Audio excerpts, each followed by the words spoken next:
something built from 38 years of nursing experience, whispered that my own family was trying to poison me. At my retirement celebration of all places, I didn't make a scene. Instead, I quietly switched my glass with my daughter-in-law's when no one was looking. 40 minutes later, as she slumped forward in her chair, eyes rolling back, I watched my husband's face drain of color. That's when I knew for certain the people I loved most had planned my demise. Let me tell you what led to that moment. My name is Lorraine Baker. I'm 67 years old now, though this story began when I was 65, standing on the precipice of retirement after nearly 4 decades as head nurse at Burlington Regional Medical Center in Vermont. I'd spent my entire adult life caring for others, patients at the hospital, my husband Walter, our 3 children, and later our grandchildren.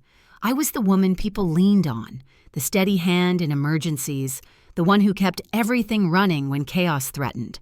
Our home sat on 2 acres just outside Burlington, a colonial-style house with white columns and blue shutters that Walter and I purchased when Timothy, our oldest, was just a toddler. The backyard sloped gently toward a small lake that reflected the mountains beyond. It was there, under string lights that swayed in the summer breeze, that Walter decided to host my retirement celebration.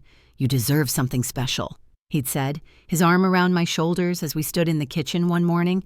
40 years of taking care of everyone else. Now it's your turn.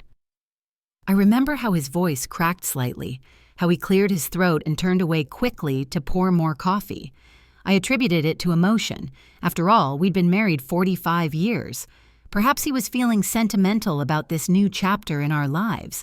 The evening of the party arrived with perfect weather.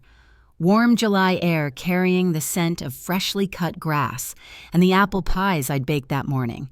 The sun was beginning its slow descent behind the mountains, casting long shadows across our lawn. Walter had strung lights in the maple trees, their glow growing more pronounced as daylight faded. Our 3 children arrived first. Timothy, 45, with his wife Vanessa, and their children, Lucas and Sophie. Eleanor, 42, brilliant and distant as always. And Rachel, 38, our youngest who'd never quite found her footing in life. "Mom," Rachel called, wrapping her arms around me. Her embrace felt genuine, her smile reaching her eyes. "You look beautiful." I wore a simple blue dress that Walter had insisted on buying for the occasion. "It matches your eyes," he'd said in the store, his hand lingering on my shoulder. Timothy approached next, giving me a quick kiss on the cheek. "Congratulations, Mom. The hospital won't be the same without you." Eleanor hung back, offering a small wave before busying herself with arranging gifts on the table Walter had set up. She'd always been the most difficult to read of my children, brilliant but guarded, keeping her emotions tucked away like treasures too valuable to share. As more guests arrived, colleagues from the hospital, neighbors, old friends, I found myself watching my family with the observational skills I'd honed over decades of nursing. There was something off in their interactions, a tension I couldn't quite place. Walter seemed to avoid being alone with me, moving from guest to guest with an energy that felt forced. Eleanor and Vanessa exchanged glances when they thought I wasn't looking, quick conspiratorial looks that made my skin prickle. The evening progressed with speeches and toasts. Dr. Harriman, the chief of surgery, reminisced about my first days at the hospital. "Lorraine was the only one who could handle the trauma unit during the bus accident of '87, he said, raising his glass. 32 patients, and she knew every name, every medication, every vital sign. People clapped, and I felt a flush of pride. My career had mattered. I had made a difference. As the sky darkened completely, Walter announced it was time for a special toast. He disappeared into the house and returned with a bottle I didn't recognize and a single crystal flute, not one of our regular glasses. "For the guest of honor, he said. His voice pitched slightly higher than normal. He poured deep red wine into the flute and handed it to me with a smile that didn't quite reach his eyes. I took the glass, noticing how his hand trembled slightly. Around us, conversation quieted. Eleanor moved closer, her eyes fixed on the wine in my hand. Vanessa whispered something to Timothy, who frowned slightly in response. Before I could take a sip, little Sophie knocked over her glass of punch, sending a wave of red liquid across the white tablecloth and onto her new dress.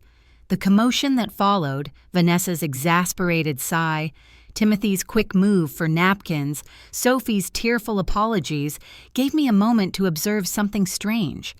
Everyone seemed to be watching my reaction to the spill rather than attending to Sophie. "I'll help her clean up," I said, setting my untouched wine on the table. "Come on, sweetheart, let's get you changed." As I guided Sophie toward the house, I glanced back to see Walter and Eleanor exchanging looks.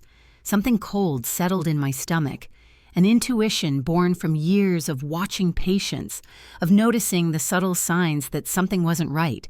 Inside the bathroom, as I helped Sophie change into clean clothes, I found myself thinking about my wine glass, the way Walter had singled it out, the way everyone watched.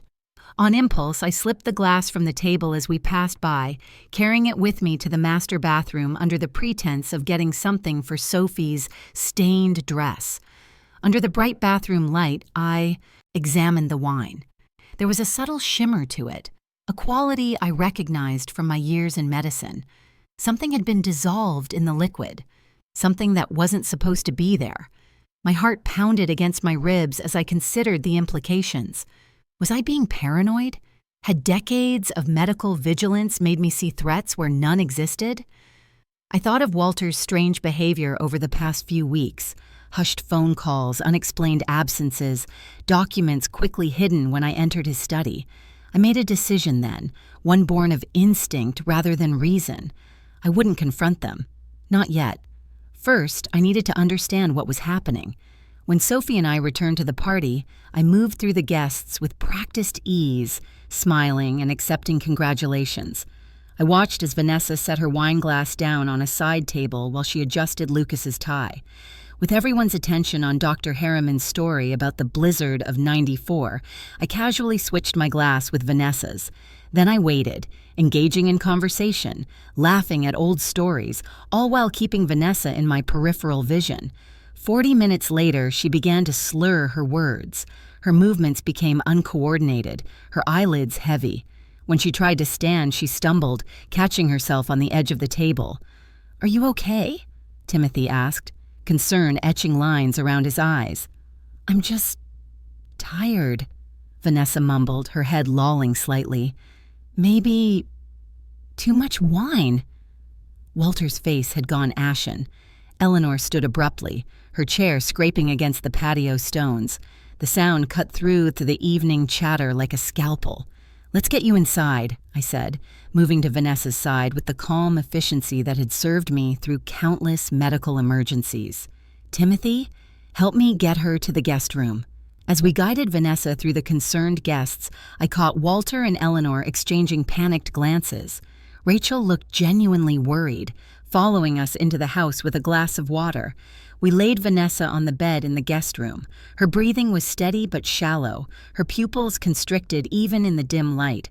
I recognized the signs of sedation, not dangerous levels, but enough to incapacitate. "What's wrong with her?" Timothy asked, his voice tight with worry. "Probably just exhaustion and too much alcohol," I lied smoothly. "Let her rest. I'll check on her periodically." As Timothy reluctantly left to reassure their children, I stepped into the hallway to find Walter and Eleanor whispering urgently. They fell silent when they saw me, guilt flashing across their faces. "What did you put in my wine?" I asked directly, my voice low but firm. Walter's mouth opened and closed, no sound emerging. Eleanor stepped slightly in front of him, as if to shield him from my question. "Mom, I don't know what you're talking about," she said, but her voice wavered. "Don't lie to me," I replied, my calm exterior belying the storm of emotions beneath. I switched the glasses. Whatever you intended for me, Vanessa drank instead. The color drained from Eleanor's face. Walter leaned against the wall, suddenly looking every one of his 70 years. "It wasn't supposed to hurt you," he whispered. "Just help you relax." "Help me relax," I repeated, the words tasting bitter. At my retirement party, with a sedative in my wine, without my knowledge or consent. The silence that followed felt heavy enough to crush us all. 45 years of marriage, and I was looking at a stranger. "We need to talk," I said finally. "But not now. Now we have guests, and a daughter-in-law who's been drugged. We'll maintain appearances until everyone leaves. Then you'll tell me exactly what's going on." They nodded, relief and fear mingling in their expressions. As I turned to go back outside, Rachel appeared in the hallway, her eyes moving between the three of us. "Is everything okay?" she asked, her voice small. "Everything's fine, sweetheart," I lied, summoning a smile. "Vanessa just needs to rest. Let's get back to the party." The rest of the evening passed in a blur of forced smiles and mechanical conversations. I moved through the motions of being the grateful retiree, while my mind raced with questions and theories, each more disturbing than the last. When the final guests departed around 11, leaving only family behind, the tension in the house was thick enough to cut with a scalpel. Timothy had taken the children home after checking on Vanessa one last time. "Call me when she wakes up," he'd said, confusion and worry etched on his face. Rachel lingered, sensing something was wrong, but I gently encouraged her to go home. "We'll talk tomorrow," I promised, hugging her tightly. When the house was quiet, except for Vanessa's soft snoring from the guest room, I faced my husband and daughter in the kitchen. The overhead light cast harsh shadows on their faces, highlighting the lines of guilt and fear. "Explain," I said simply, sitting at the kitchen island where we'd shared thousands of family meals. Walter and Eleanor exchanged glances. It was Eleanor who spoke first. "Mom, you have to understand. We were trying to protect you," she began, her fingers twisting together nervously. "Protect me," I repeated flatly. "From what?" "From the truth," Walter said, his voice barely above a whisper. "From pain." I waited, my nurse's patience serving me well in this moment that felt suspended between the life I thought I had and whatever reality was about to be revealed. "I'm leaving," Walter finally said, the words falling between us like stones. "I've met someone else. Her name is Diane. She's 54. We've been seeing each other for almost a year." The kitchen seemed to tilt slightly. I gripped the edge of the island, my knuckles white. 45 years of marriage. 3 children, countless shared dreams and sacrifices. "A year," I repeated, my voice sounding distant to my own ears. "And the drugged wine? What was that meant to accomplish?" Eleanor stepped forward. "We thought, if you were sedated, the shock might be less. We could tell you everything when you were calm, help you understand." "Help me understand that my husband is leaving me for another woman," I said, each word precise and controlled.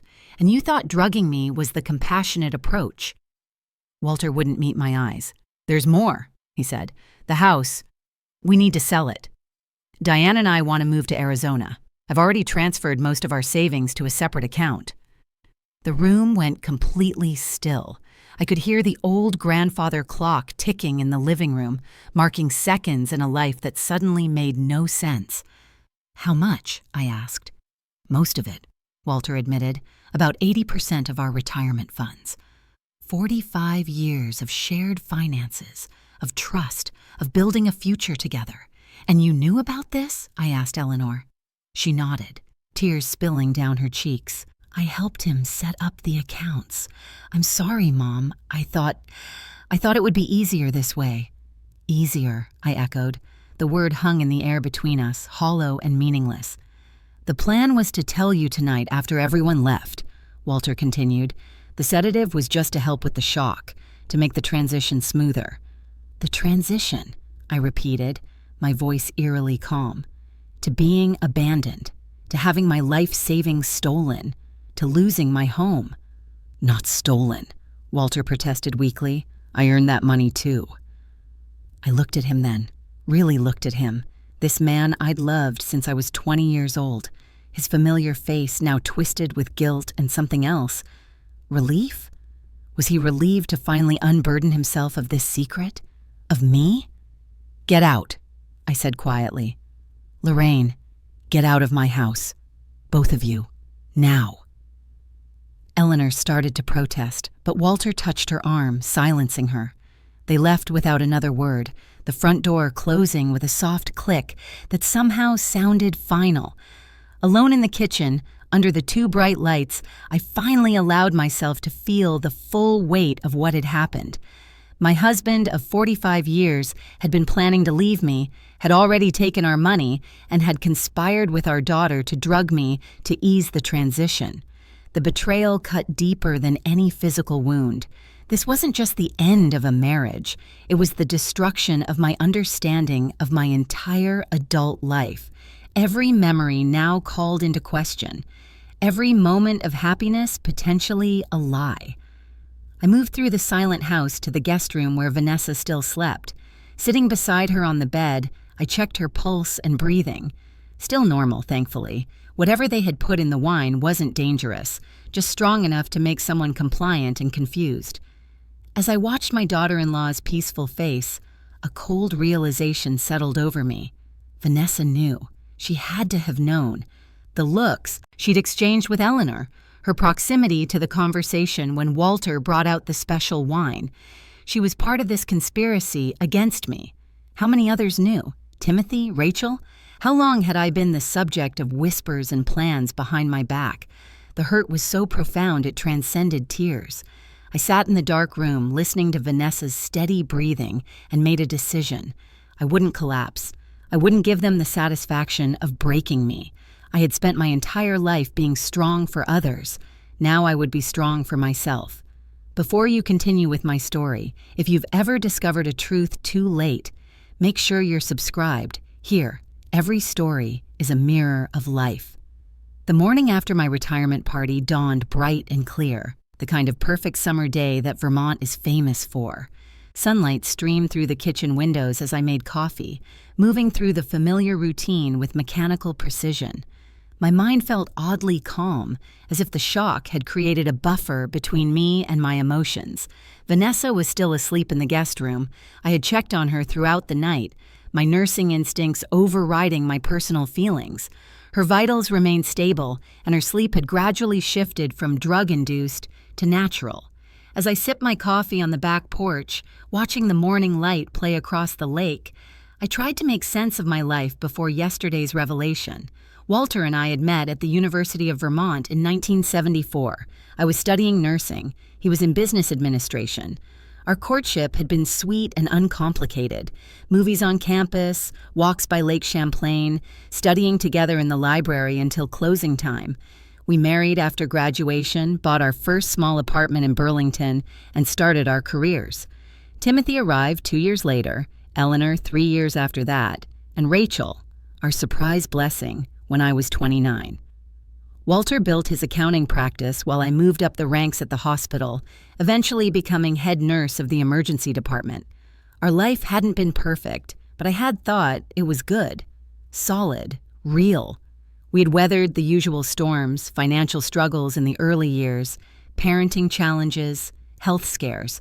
Walter had been by my side through my parents' deaths, through my brother's battle with alcoholism, through all the landmarks of a shared life. When had it changed? When had he started looking elsewhere? What had I missed? The sound of movement inside the house pulled me from my thoughts. I turned to see Vanessa standing in the doorway, her face pale, hair disheveled. "Good morning," I said calmly. "There's coffee in the kitchen." She hesitated, confusion evident in her eyes. "What happened last night? I feel strange." "You don't remember?" I asked, watching her carefully. She shook her head, wincing slightly at the movement. "The last thing I remember is dinner. Did I get sick?" I had a choice in that moment, to confront her with what I suspected or to wait and observe. My years in emergency medicine had taught me that sometimes the most critical information comes from watching rather than asking. "You seem to have a bad reaction to the wine," I said. "You should drink some water. There's Tylenol in the cabinet if you need it." Vanessa nodded gratefully and retreated to the kitchen. I remained on the porch considering my next move. If Vanessa had been part of the plan, she would be anxious now, wondering what had happened and whether I knew anything. If she was innocent, her confusion would be genuine. My phone buzzed with a text message from Timothy. "How's Vanessa this morning? Should I come get her?" I replied simply, "She's awake, feeling better. Yes, come by when you can." Within the hour, Timothy's car pulled into the driveway. I watched from the porch as he hurried inside, his concern for Vanessa evident in his quick strides. Through the open windows, I could hear their murmured conversation in the kitchen, though not the specific words. When they emerged onto the porch, Timothy had his arm around Vanessa's shoulders. "Mom, I'm going to take Vanessa home. She's still not feeling well." I nodded. "Of course, take care of her." "Have you heard from Dad this morning?" he asked, his expression neutral. So he didn't know. The realization was both a relief and a new wound. At least one of my children hadn't been part of the conspiracy. "No," I said simply. "I haven't." Timothy frowned slightly, but didn't press the issue. "I'll call later to check on you." "The party was nice, Mom. You deserve to celebrate after all those years of taking care of everyone else." The irony of his words wasn't lost on me. As they drove away, I wondered how long it would take for the truth to spread through the family. Would Walter tell Timothy himself? Would Eleanor? Or would they create some sanitized version of events to paint me as the villain? The house felt cavernous in their absence, the silence pressing against my ears. I had rarely been alone here. There was always someone coming or going, always noise and movement and life. Now there was just me and the echoes of a family that had apparently been fracturing for longer than I knew. I spent the day in a strange limbo, moving from room to room, touching familiar objects that suddenly seemed to belong to someone else's life. The framed family photos on the mantel, Walter's reading glasses on his nightstand, Eleanor's college graduation picture, the quilt my mother had made for our wedding, still draped across the foot of our bed after all these years. Walter didn't come home that night, or the next. He didn't call or text. It was as if 45 years of marriage had evaporated overnight. On the third day, when the shock had begun to give way to a dull, persistent ache, Eleanor appeared at my door. She looked terrible. Eyes red-rimmed, hair unwashed, wearing the same clothes she'd had on at the party. "Mom," she said, her voice breaking on the single syllable. I stepped aside to let her in, neither welcoming nor rejecting. We sat in the living room, the coffee table between us like a demilitarized zone. "Dad's staying at Diane's place," she said finally. He's going to file for divorce." I nodded, unsurprised. "And the money?" Eleanor winced. "He says it's his too, that he earned it." "Half of it, perhaps," I said, my voice steady. "Not 80%. "He says you'll get the house," she offered, as if this were some kind of consolation. "How generous," I replied, the bitterness finally seeping into my tone. "And what about you, Eleanor? What's your role in all this going forward? Will you continue to help your father dismantle my life, or is your part done now?" She flinched as if I'd slapped her. "It wasn't like that, Mom. I was trying to help both of you by drugging me." "It was just supposed to be a mild sedative," she protested, "to help you stay calm when he told you. That's all." I looked at my daughter, my brilliant, complicated daughter who had always kept herself slightly apart from the family, who had always seemed to be searching for something none of us could provide. "Why did you take his side?" I asked, the question that had been burning in me since that night. Eleanor's eyes filled with tears. "He needed me," she whispered. "For once in my life, Dad needed me more than he needed you." The words struck me like a physical blow. All these years, and I had never seen it. The jealousy, the competition for attention, the desperate need to be essential to someone. "Eleanor," I began, but she stood abruptly. "I have to go. Dad's waiting for me. We're meeting with his lawyer." She paused at the door.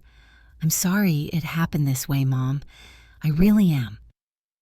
After she left, I sat motionless in the silent house, turning her words over in my mind. He needed me more than he needed you. Had I been so blind to my daughter's pain? Had my focus on being the family caretaker somehow left Eleanor feeling secondary, unimportant? The questions multiplied, with no answers in sight. That evening, as I stood at the kitchen sink washing my single dinner plate, I caught sight of my reflection in the window. A 65-year-old woman alone in a house built for a family, trying to understand how everything had collapsed so suddenly. The next morning, I woke with a clarity I hadn't felt since before the party. If Walter wanted a divorce, if he had already taken most of our money, if my daughter had chosen his side, then I needed to protect myself. For the first time in 45 years, I needed to put myself first. I called Jane Harrington, a lawyer I knew from the hospital who specialized in divorce cases. She agreed to see me that afternoon. "Bring any financial documents you can find," she advised over the phone. "Bank statements, investment accounts, property deeds, insurance policies, and, Lorraine, I'm so sorry you're going through this." The sympathy in her voice nearly broke my composure, but I swallowed hard and thanked her. Then I began the process of excavating our financial life. Walter's home office yielded little. He had clearly removed anything important. Our joint checking account, when I checked online, had been drained of all but $5,000. The investment accounts I could access showed similar patterns. Most funds transferred out over the past 3 months. By the time I sat across from Jane in her downtown office, I had assembled a partial picture of Walter's methodical dismantling of our shared finances. "This is unusually thorough," Jane said, frowning as she reviewed the documents, "and potentially illegal. He can't simply appropriate marital assets this way, especially not before filing for divorce." "He had help," I said. "Our daughter Eleanor works in finance. She would know how to move money without triggering immediate alerts." Jane made notes, her expression grim. "We'll file emergency motions to freeze any remaining assets and to claw back what's been transferred. Vermont is an equitable distribution state. You're entitled to a fair share of marital property." "What about the drugging?" I asked. "They put something in my wine at the party. I switched glasses, and my daughter-in-law drank it instead." Jane's pen paused mid-stroke. That's potentially criminal. Attempted assault at minimum. Do you have proof?" I shook my head. "Just what I saw, and Vanessa's symptoms. I didn't save the wine for testing." "It would be your word against theirs," Jane said carefully, "and involving criminal charges would complicate the divorce proceedings. Let's focus on the financial aspects first, then decide how to address the other issues." I left Jane's office with a strange mixture of determination and despair. The legal process would eventually restore some of what Walter had taken, but nothing could repair the shattered trust, the broken family bonds. As I walked to my car, my phone rang, Timothy's name appearing on the screen. "Mom," he said when I answered, his voice tight with emotion. "Dad just told me everything about Diane, about the divorce, about the money. Is it true?" "Yes," I said simply. "It's true." "Why didn't you tell me?" he demanded, hurt evident in his voice. "I only found out the night of the party," I replied. "I've been processing." "And Eleanor knew? She helped him?" "Yes." Timothy's breath hissed through the phone. "I can't believe this. I can't believe they would do this to you, to our family." His loyalty warmed something in me that had been cold since the night of the party. At least one of my children was on my side. "There's more," I said, deciding in that moment to trust him with the full truth. "They put something in my wine that night, a sedative of some kind. I switched glasses and Vanessa drank it instead, and the silence on the other end of the line stretched for several seconds. That's why she was so out of it," he finally said, his voice hollow. "They drugged her. They were trying to drug you." "Yes." Another long pause. "Does Vanessa know about any of this?" "I don't know," I admitted. "She seemed genuinely confused the next morning, but she and Eleanor are close," Timothy finished. "She could have been part of it." The thought clearly pained him. I had always sensed a certain tension in Timothy and Vanessa's marriage. They presented a united front to the world, but there were undercurrents I couldn't quite identify. "I'm coming over," Timothy said suddenly. "You shouldn't be alone right now." "I'm fine," I assured him, though the thought of company was appealing. "I just met with a lawyer. I'm taking steps to protect myself." "Good, but I'm still coming over. I'll bring dinner." After we hung up, I sat in my car for several minutes, hands gripping the steering wheel.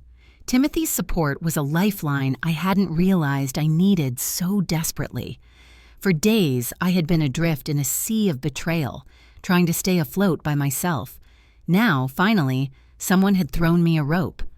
That evening, as Timothy and I ate takeout Chinese food at the kitchen island, he shared what he knew. "Dad called me to his office this morning," he said, pushing rice around his plate. "Told me he'd met someone special and was starting a new chapter in his life, like he was announcing a vacation, not destroying his family." I nodded, recognizing Walter's talent for reframing reality to suit his narrative. "When I asked about you, about the money, he got defensive," Timothy continued, "said you'd be well taken care of, and that I shouldn't worry. Then he had the nerve to ask if I would help explain things to Lucas and Sophie, like I should help my kids understand why their grandfather is abandoning their grandmother."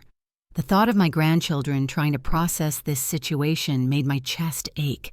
Lucas was old enough to understand betrayal, to recognize the wrongness of Walter's actions. Sophie was still young enough that her world was black and white. People were good or bad, actions right or wrong. "What did you tell him?" I asked. Timothy's jaw tightened. "I told him he could explain his own actions to my children, and that I needed time to process before we spoke again." We ate in silence for a few minutes, the weight of the situation pressing down on both of us. "Have you heard from Rachel?" I finally asked. Timothy shook his head. "Not yet. I tried calling her after I spoke with Dad, but it went to voicemail. She's probably in one of her no-phone phases."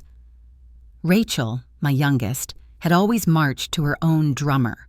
After dropping out of college in her junior year, she'd moved between various jobs and apartments, occasionally disconnecting from technology for weeks at a time to reset her energy, as she put it. "She'll be devastated," I said softly. "She and your father were always close." "We all were," Timothy replied, his voice bitter. "Or I thought we were." After dinner, as we washed dishes side by side, a routine so familiar from years of family meals, Timothy asked the question I'd been asking myself for days. "When did it change, Mom? When did Dad start looking elsewhere?" I shook my head, water dripping from my hands into the sink. "I don't know. I've been trying to identify the moment, the warning signs I must have missed, but there weren't any," Timothy finished. "At least none that were obvious." "No," I agreed. "Nothing obvious." We finished the dishes in silence, each lost in our own thoughts. When Timothy left around 9, promising to return the next day, the house seemed even emptier than before. His presence had temporarily filled some of the void Walter's absence had created. But now, the silence rushed back in, louder than ever. That night, lying in the bed I had shared with Walter for decades, I allowed myself to really feel the loss for the first time. Not just the practical losses, financial security, companionship, the future we had planned, but the loss of my understanding of my own life. The narrative I had lived within had been revealed as fiction. The loving husband, the united family, the retirement we would enjoy together, all gone, replaced by a reality I was still struggling to comprehend. The tears, when they finally came, were not the dramatic sobs I might have expected, but quiet, steady streams that soaked my pillow as the grandfather clock downstairs marked the hours of the longest night of my life. Morning arrived with no relief, just the dull certainty that this was my new reality. As I made coffee, still automatically preparing enough for 2 before catching myself, my phone rang. Rachel's name appeared on the screen. "Mom?" Her voice was small, uncertain. "Is it true? About Dad?" "Yes, sweetheart," I said, sinking into a kitchen chair. "It's true." "Timothy called me last night," she continued. "He told me everything. About Dad's girlfriend, about the money, about what they tried to do at your party." The disgust in her voice when she said girlfriend was evident. "I'm so sorry, Mom. I had no idea. None." "I know, Rachel," I assured her. "I didn't know either until that night." "I'm coming home," she announced. "I'm packing right now. I'll be there by dinner." "You don't have to do that," I protested, though part of me longed for her presence. "I'm managing." "You shouldn't have to manage alone," Rachel said firmly. "Not after what they did. I'm coming, and I'm staying as long as you need me." After we hung up, I sat at the kitchen table, coffee cooling in my mug, and felt the first stirring of something beyond shock and grief. A tiny spark of gratitude for the children who were rallying around me, even as their father and sister had abandoned us all. The day passed in a blur of practical tasks: calling the bank to discuss the depleted accounts, meeting with a financial advisor Jane had recommended, starting the process of documenting what Walter had taken. Each step was a reminder of the methodical way he had prepared to leave, the careful planning that had gone into dismantling our shared life. By the time Rachel's car pulled into the driveway that evening, I was emotionally exhausted but standing. When she wrapped her arms around me, her familiar scent of patchouli and something uniquely Rachel enveloping me, I felt something inside me crack and begin to heal simultaneously.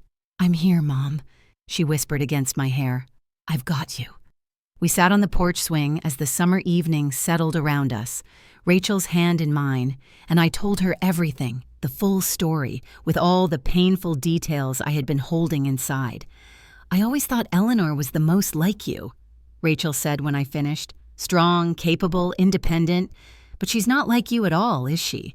She doesn't have your heart." The observation struck me with its simple truth. Eleanor had inherited my organizational skills, my intelligence, my drive. But somewhere along the way, she had missed the lessons about loyalty, about family, about doing the right thing even when it's difficult.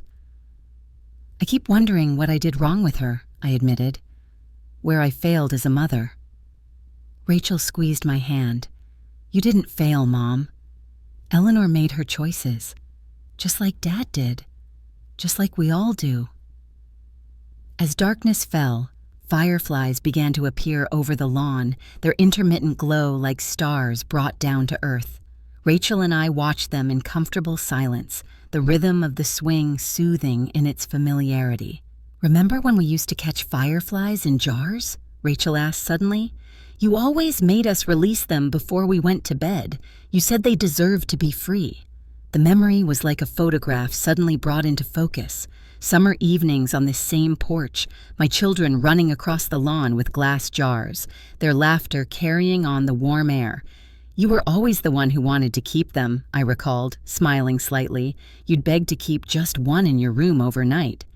"And you always said no," Rachel laughed. "You were right, of course. They needed to be free." We fell silent again, the metaphor hanging unspoken between us.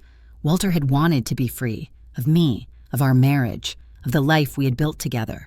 But unlike the fireflies, he had chosen a cruel way to secure his freedom. That night, with Rachel sleeping in her old bedroom down the hall, I felt a shift in my perspective. The betrayal still hurt, would always hurt, but I began to see that my life was not over. Changed, certainly. Damaged, yes, but not destroyed. I had survived my parents' deaths, my brother's addiction, countless crises at the hospital. I would survive this too. The next morning, as Rachel and I shared coffee on the porch, Timothy's car pulled into the driveway. He wasn't alone. Lucas and Sophie were with him, their faces pressed against the car windows. "Grandma," Sophie called, tumbling out of the car and racing toward me. "Daddy said we're having a special day with you." I embraced her, breathing in the sweet scent of her hair, feeling her small arms tight around my neck. Lucas approached more slowly, his 14-year-old dignity asserting itself, but he allowed me to hug him, even returning the embrace briefly. "I hope this is okay," Timothy said quietly as the children greeted Rachel. "They've been asking about you, and I thought we could all use a family day." "It's more than okay," I assured him, my heart lighter than it had been in days. We spent the morning baking cookies, my mother's old recipe that the grandchildren loved, and the afternoon by the lake, Timothy and Lucas skipping stones across the water, while Rachel helped Sophie build a fairy house from twigs and leaves at the water's edge. Watching them, I felt a profound sense of continuity. Walter might have broken our family in one way, but here was proof that it continued in others, through our children, our grandchildren, the bonds that remained intact despite his betrayal. That evening, as Timothy prepared to take the children home, Sophie asked the question I had been dreading. "When is Grandpa coming back? I miss him." The adults exchanged glances, uncertain how to respond. It was Lucas who spoke up, his young face serious. "Grandpa's not coming back, Soph," he said. "He's living somewhere else now." Sophie's brow furrowed. "Why? Doesn't he love Grandma anymore?" The innocent question hung in the air, painful in its directness. I knelt to Sophie's level, taking her small hands in mine. "Sometimes, sweetheart, grown-ups make choices that are hard to understand," I said carefully. "Grandpa has decided to live a different kind of life now, but that doesn't change how much he loves you and Lucas." "But why doesn't he want to live with you anymore?" she persisted, her child's logic cutting to the heart of the matter. I looked to Timothy for help, unsure how to explain adultery and betrayal to a 10-year-old. "Grandpa met someone else he wanted to live with," Timothy said gently. "It wasn't a good choice, and it hurt Grandma very much. But that's between Grandma and Grandpa. Your job is just to know that we all love you, and that's never going to change." Sophie considered this, her face serious. "I think Grandpa made a bad choice," she announced finally. "You're the best grandma in the world." Her simple declaration brought tears to my eyes. "Thank you, sweetheart," I managed, pulling her into a hug to hide my emotion. After they left, Rachel and I sat on the porch in the gathering dusk, processing the day. "Lucas knows more than he's saying," Rachel observed. "He kept watching you like he was checking to make sure you were okay." I nodded. "He's always been sensitive to others' feelings, like you were at that age." Rachel smiled slightly. "I was a mess at 14. "You were finding your way," I corrected, "just like you are now." We sat in comfortable silence for a while, listening to the night sounds, crickets, the distant call of an owl, the soft lapping of water against the lakeshore. "I'm thinking of staying," Rachel said suddenly. "Not just for a visit, moving back to Burlington." I turned to look at her, surprised. "What about your life in Colorado?" She shrugged. "What life? A series of dead-end jobs, an apartment I can barely afford, no real connections. I've been running from myself for years, Mom. Maybe it's time to stop." The admission was startling in its honesty. Rachel had always presented her nomadic lifestyle as a choice, a free-spirited adventure. I had never suspected it might be a form of running away. "You're always welcome here," I said carefully, "but I don't want you to make a decision based on what's happening with me and your father. This situation will resolve one way or another." "It's not just that," she insisted. "Being here these past few days, seeing Timothy and the kids, reconnecting with you, it's made me realize what I've been missing. Community, family, roots." I reached over to squeeze her hand. "Whatever you decide, I'll support you. Just make sure you're moving towards something, not away from something else." Rachel nodded, her eyes reflecting the first stars appearing in the darkening sky. "I think, for the first time in a long time, I might actually be moving towards something." The next week brought a flurry of legal activity. Jane filed emergency motions to freeze Walter's assets and to secure temporary support payments. Walter's lawyer, a sleek, expensive-looking man from a Burlington firm I had never heard of, countered with claims that the money Walter had transferred was his separate property, earned through investments made with his inheritance from his parents. "It's a delaying tactic," Jane assured me over the phone. "We have documentation showing those funds were commingled with marital assets years ago, but it will take time to sort through." Time was something I had plenty of now. My retirement, which was supposed to be filled with travel plans and hobbies and grandchildren, had become a strange limbo of legal meetings and financial forensics. Each day brought new discoveries about the extent of Walter's preparations. Accounts I hadn't known existed, investments liquidated months ago, even a safe deposit box containing jewelry that had been in his family for generations, now emptied. Eleanor remained firmly in Walter's camp, accompanying him to legal meetings, helping him organize his financial records. Timothy reported that she had taken a leave of absence from her job in Boston to stay in Burlington indefinitely. "She's living at Dad's new place," he told me during one of his now daily visits, a condo downtown that apparently he's been renting for months. The knowledge that Walter had established a separate residence long before the retirement party was yet another wound. How many nights had he lied about working late when he was actually setting up his new life? How many times had I kissed him goodbye in the morning, not knowing he was going to her? Rachel, true to her word, had extended her stay indefinitely. She took over the guest room, started applying for jobs in Burlington, and appointed herself my personal assistant, fielding calls from well-meaning friends and organizing the growing stack of legal documents. "Jane called," she announced one afternoon, coming into the garden where I was aggressively pruning roses. "The judge granted the emergency motion. Dad can't access any more of the joint accounts, and he has to provide an accounting of everything he's taken within 30 days. It was a small victory, but a victory nonetheless. I nodded, turning back to the roses. Gardening had become my therapy. The physical exertion and focused attention required left little room for dwelling on betrayal. "Also," Rachel continued, "Vanessa called for you. She sounded strange." I straightened, wiping sweat from my forehead with the back of my gloved hand. "Strange how?" "Nervous. She said she needs to talk to you, in person, alone." The request was unexpected. Since the night of the party, Vanessa had maintained her distance. Timothy had told me she was processing everything, which I took to mean she was deciding where her loyalties lay in the family schism. "Did she say what it was about?" I asked. Rachel shook her head. "Just that it was important. She asked if she could come by tomorrow morning. I told her I'd check with you. I considered the request." If Vanessa had been part of the conspiracy, this could be an attempt to manipulate me somehow. If she hadn't known, perhaps she was seeking answers or even offering support. "Tell her 10 o'clock, I decided. "And Rachel, I think I would like to speak with her alone."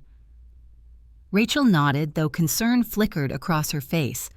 "I'll be in the house if you need me." The next morning, precisely at 10, Vanessa's silver SUV pulled into the driveway. From the kitchen window, I watched her sit in the car for several minutes, apparently gathering her courage, before finally emerging and walking slowly to the front door. I met her on the porch, gesturing to the chairs where Rachel and I had spent so many evenings lately. Vanessa sat stiffly, her hands clasped tightly in her lap, her normally perfect appearance slightly disheveled, hair pulled back in a hasty ponytail, minimal makeup, casual clothes instead of her usual polished look.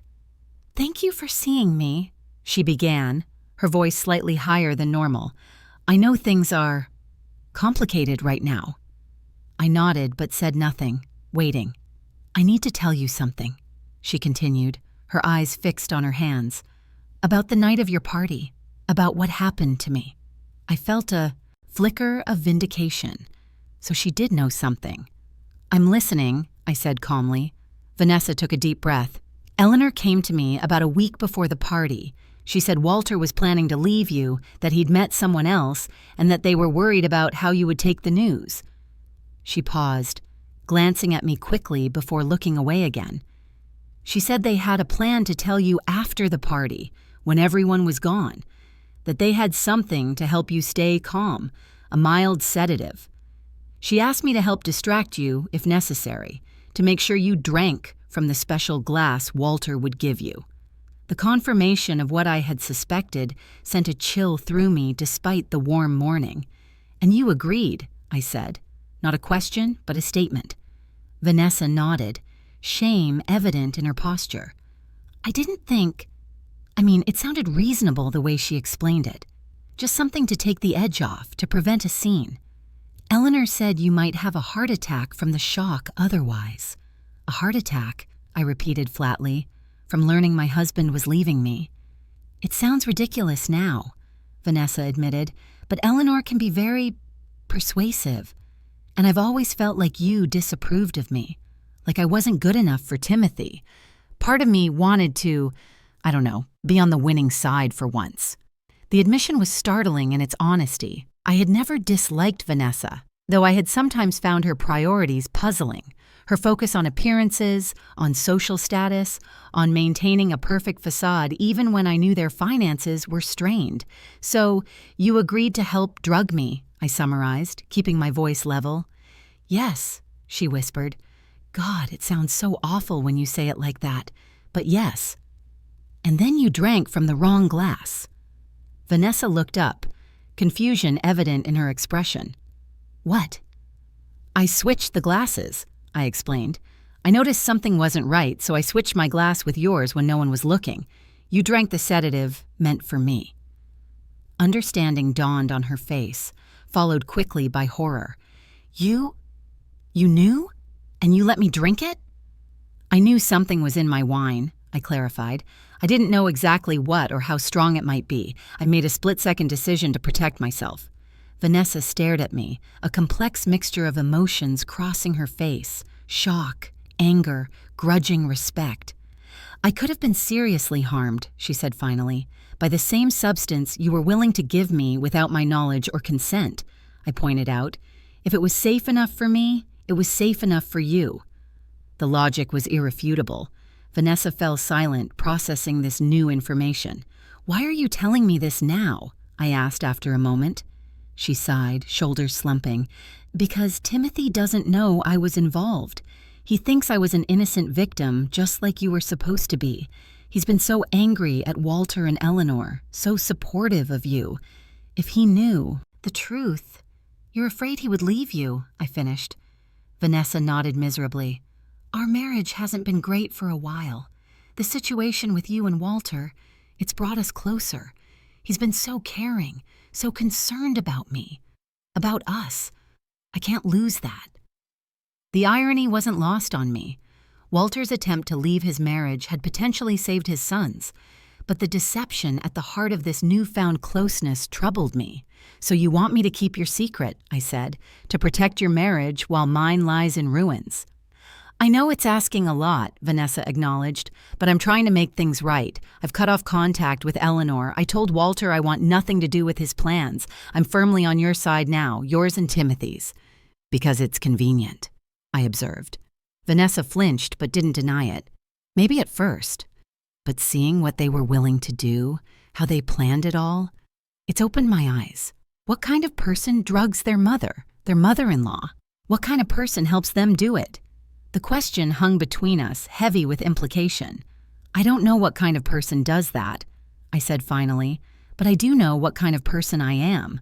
I won't lie to my son. If Timothy asks me directly if you were involved, I won't lie to protect you. Vanessa nodded, accepting this boundary. That's fair, more than fair considering. But, I continued, I won't volunteer the information either. What you choose to tell Timothy is between you and your conscience. Relief washed over her face. Thank you, Lorraine. I know I don't deserve your discretion. No, I agreed, you don't. But this family has had enough secrets and lies. I won't add to them. After Vanessa left, I remained on the porch, turning our conversation over in my mind. Her revelation confirmed what I had suspected, that the conspiracy had been wider than just Walter and Eleanor, but it also suggested that the cracks in our family had been deeper and more numerous than I had realized. Had I really made Vanessa feel so inadequate, so excluded, that she would side with Walter and Eleanor against me? Had I been so focused on being the perfect mother, the perfect nurse, the perfect wife, that I had failed to see the resentments building around me? Rachel emerged from the house, 2 mugs of tea in her hands. Everything okay? She asked, settling into the chair Vanessa had vacated.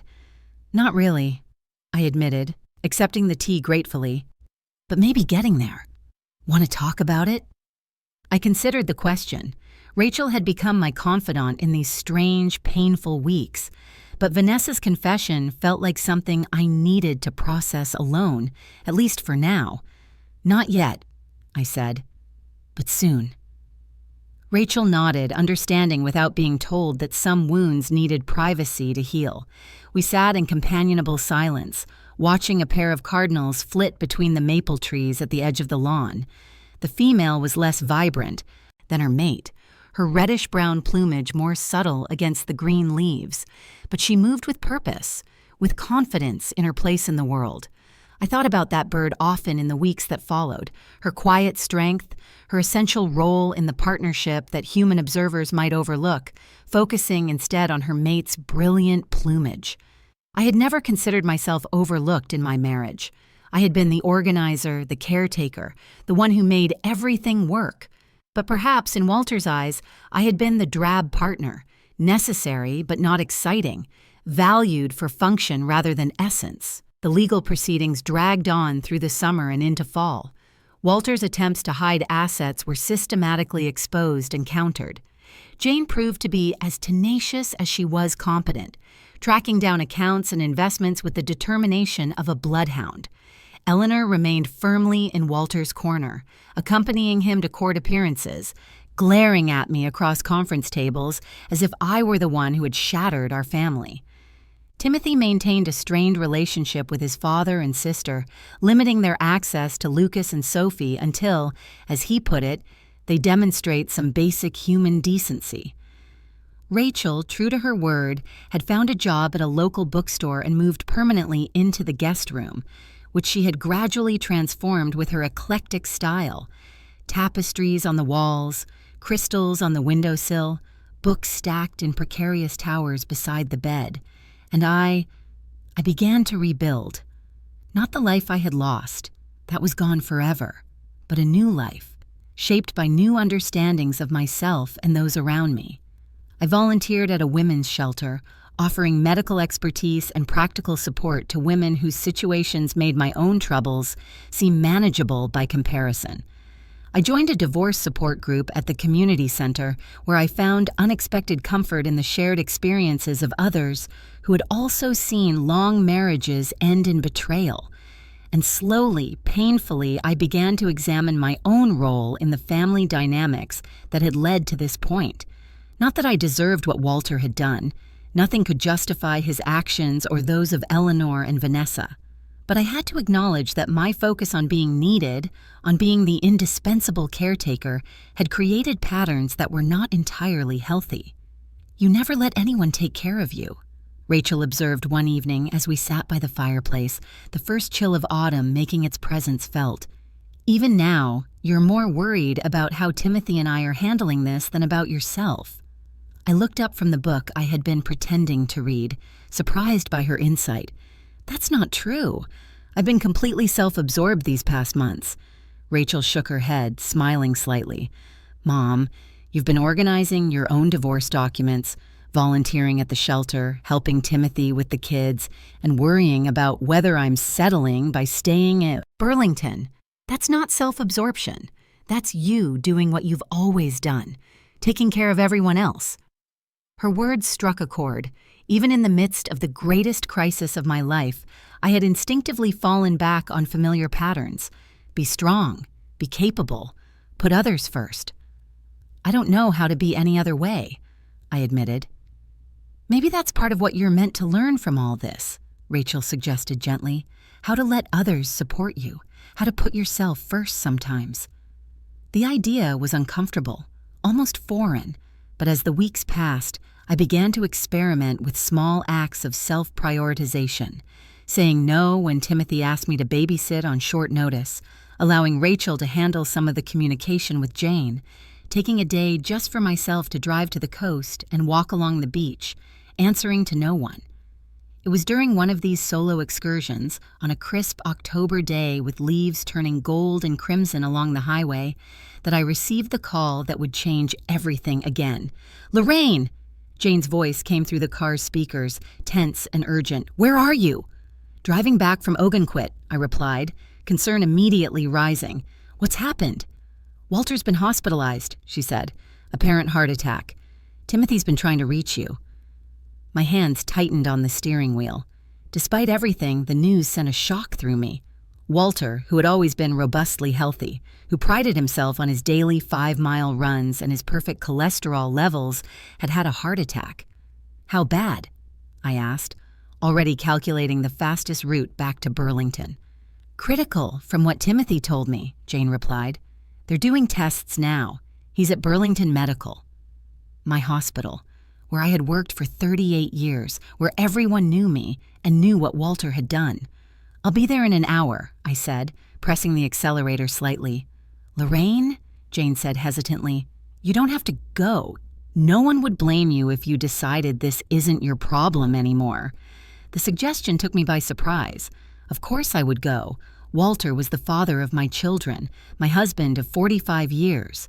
Despite his betrayal, despite the ongoing divorce, I couldn't imagine not being there. I'll be there in an hour, I repeated, and ended the call.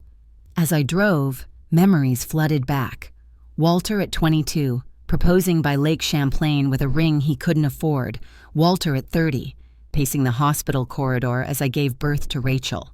Walter at 50, proudly watching Eleanor receive her master's degree. Walter at 65, raising a glass at my retirement party with a smile that I now knew had hidden the most terrible deceit. How could all of that be real and yet end like this?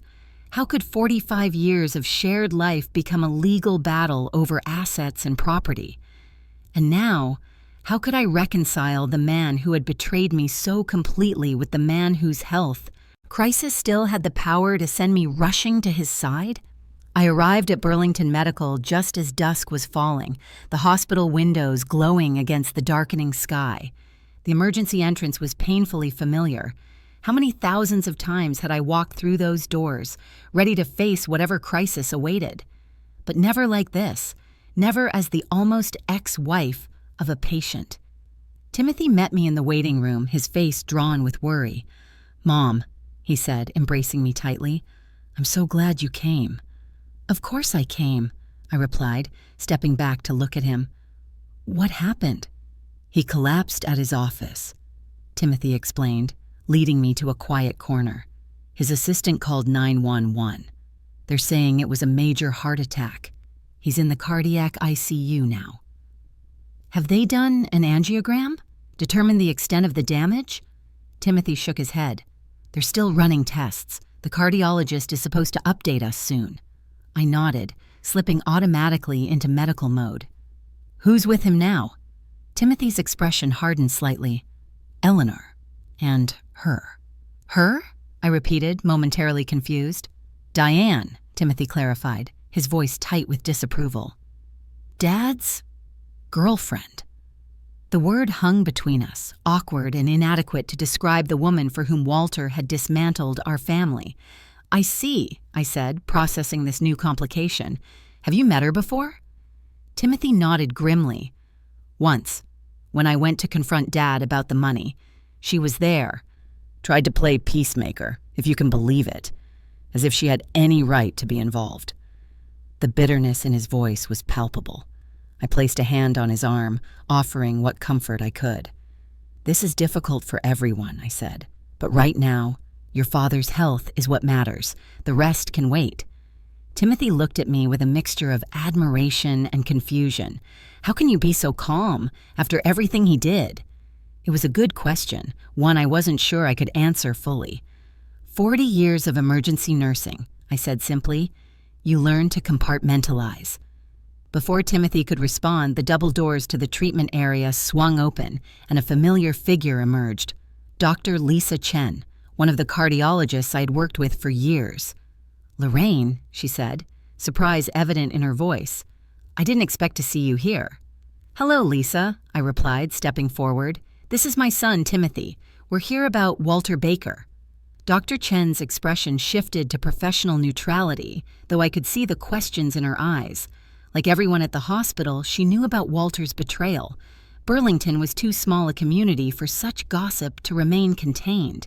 "Mr. Baker has suffered a significant myocardial infarction," she explained, addressing both of us. "We've performed an angiogram that shows blockages in 3 coronary arteries. He needs bypass surgery as soon as possible." "What's his cardiac function?" I asked, the nurse in me needing the specific details. "Ejection fraction is down to 35%, Dr. Chen replied. "There's substantial damage to the left ventricle. The surgery carries risks, but without it..." She didn't need to finish the sentence. Without surgery, Walter's prognosis would be poor. "When will you operate?" Timothy asked. "Tomorrow morning if his condition remains stable overnight," Dr. Chen said. Dr. Patel will perform the surgery. He's the best thoracic surgeon on staff. I nodded, familiar with Dr. Patel's excellent reputation. Can we see him? Dr. Chen hesitated, glancing between Timothy and me. He's allowed very limited visitors right now. His daughter and another woman are with him at the moment. The careful avoidance of defining Diane's relationship to Walter would have been amusing under different circumstances. I understand, I said. Perhaps when they leave. Dr. Chen nodded, relief evident in her expression. I'll let the ICU nurses know you're here. They'll come get you when it's possible to visit. After she left, Timothy and I settled into the uncomfortable waiting room chairs, prepared for a long vigil. Rachel arrived shortly after, having received Timothy's message, bringing coffee and sandwiches from the cafe across the street. Any news? She asked, distributing the food. Timothy updated her on Walter's condition and the planned surgery. Rachel listened, her expression thoughtful. So he might not make it, she said finally. It's a serious situation, I confirmed. But Dr. Patel is an excellent surgeon, and your father has always been physically strong. Rachel nodded, absorbing this. Have you seen him yet? Eleanor and Diane are with him now, Timothy explained, his tone making clear his feelings about this arrangement. Diane, Rachel repeated, testing the name. What's she like? Timothy shrugged. Blonde? Younger than Mom, wears too much jewelry, tries too hard to seem sympathetic. His description, though clearly biased, gave me the first concrete image of the woman Walter had chosen over our marriage. I had deliberately avoided asking about her, not wanting to torment myself with comparisons. But now, with Walter fighting for his life, she had become unavoidably part of our family crisis. As if summoned by our discussion, the ICU doors swung open and two women emerged, Eleanor, her face pale and drawn, and beside her, a tall blonde woman in her mid-50s, expensively dressed and visibly distressed. Eleanor spotted us immediately, her steps faltering. She said something to her companion, who looked in our direction with undisguised curiosity. After a brief exchange, Eleanor approached alone, leaving Diane hovering uncertainly by the doors. Mom, she said, stopping a few feet away. Timothy, Rachel, I didn't know you were all here. How is he? I asked, setting aside the complex emotions Eleanor's presence evoked. She ran a hand through her hair, a gesture so reminiscent of Walter that it made my chest ache. Not good. They're saying he needs triple bypass surgery, that there could be complications. The clinical term masked the reality. Walter might die. Despite everything, the possibility sent a shock through me. We know, Timothy said, his voice cooler than I'd ever heard it when addressing his sister. Dr. Chen briefed us. Eleanor nodded, glancing back at Diane, who remained by the doors, watching our interaction with visible anxiety. She wants to meet you, Eleanor said to me, her voice low. Diane. She says it's important to her, given the circumstances. The request was so unexpected, so inappropriate, that for a moment I couldn't formulate a response. Meet the woman who had participated in the destruction of my marriage while my husband lay critically ill just rooms away. Absolutely not, Timothy said firmly before I could reply. That's completely out of line, Eleanor. What is wrong with you? Eleanor flinched at his tone. She's part of Dad's life now. She cares about him. She just wants to... I don't care what she wants, Timothy interrupted. Mom doesn't owe her anything, least of all a polite introduction while Dad is fighting for his life. I placed a hand on Timothy's arm, feeling the tension in his muscles. It's all right, I said quietly. I can speak for myself. I turned to Eleanor, finding a calm within me that I hadn't known I possessed. Please tell Diane that this isn't the appropriate time or place for introductions. I'm here for Walter as the mother of his children. Nothing more. Our personal situations can remain separate. Eleanor nodded, relief flashing briefly across her face. She had clearly been dreading this conversation. Can we see Dad now? Rachel asked, her voice steady despite the emotion I knew she must be feeling. They're only allowing 2 visitors at a time, Eleanor replied, and they said he needs to rest before more people come in. We'll wait, I said. "You should go home, get some rest yourself. Tomorrow will be a long day." Eleanor hesitated, clearly torn between her role as Walter's primary support and her exhaustion. "I should stay," she said, but her body language betrayed her fatigue. "Go," I insisted gently. "We'll call if anything changes." After a moment's more hesitation, Eleanor nodded. "Okay, but I'll be back first thing in the morning." She glanced at Diane, who was still watching us. "We both will." As Eleanor and Diane left, their heads close together in quiet conversation, I felt a strange detachment, as if I were observing a scene from someone else's life. My husband's daughter and his mistress, united in their concern for him, while I sat in a waiting room with my other children, an outsider to their intimate circle. "I can't believe her nerve," Timothy muttered, watching them go. "Bringing that woman here, asking you to meet her." "Eleanor's caught in the middle," Rachel observed, more generous than her brother. "She's trying to navigate an impossible situation." "A situation she helped create," Timothy reminded her. I let their conversation wash over me, my thoughts turning inward. How strange that after months of legal battles and emotional turmoil, we had all ended up here, in the hospital where I had spent my career, united in concern for the man who had both built and broken our family. Around midnight, a nurse I recognized from my days in the ICU approached. "Mrs. Baker, Walter is asking for you." Timothy and Rachel looked at me questioningly. I nodded, standing. "I'll go." "Just you," the nurse clarified, glancing at my children apologetically. He was very specific. "We'll be here," Rachel assured me, squeezing my hand. I followed the nurse through the familiar corridors of the ICU, the beeping of monitors and the soft hiss of oxygen creating a soundtrack I had known for decades. Walter's room was at the end of the hall, the lights dimmed, the various machines surrounding his bed creating a technological cocoon. He looked smaller somehow, diminished against the white sheets. His face was pale, his breathing labored despite the oxygen cannula. The strong, vital man who had been my partner for 45 years seemed to have aged a decade in the months since he left. "Lorraine," he whispered as I approached, his voice weak. "You came." "Of course I came," I replied, taking the seat beside his bed. "You're still the father of my children." He nodded slightly, wincing at the movement. "I didn't expect... After everything... Did you think I would wish you ill?" I asked, genuinely curious. "That I would want you to suffer?" "Some would," he admitted. "I've given you every reason to hate me." I considered this, looking at the monitors above his bed, reading the numbers that told the story of his struggling heart. "Hate requires energy I can't spare right now," I said finally. "I have too much to rebuild."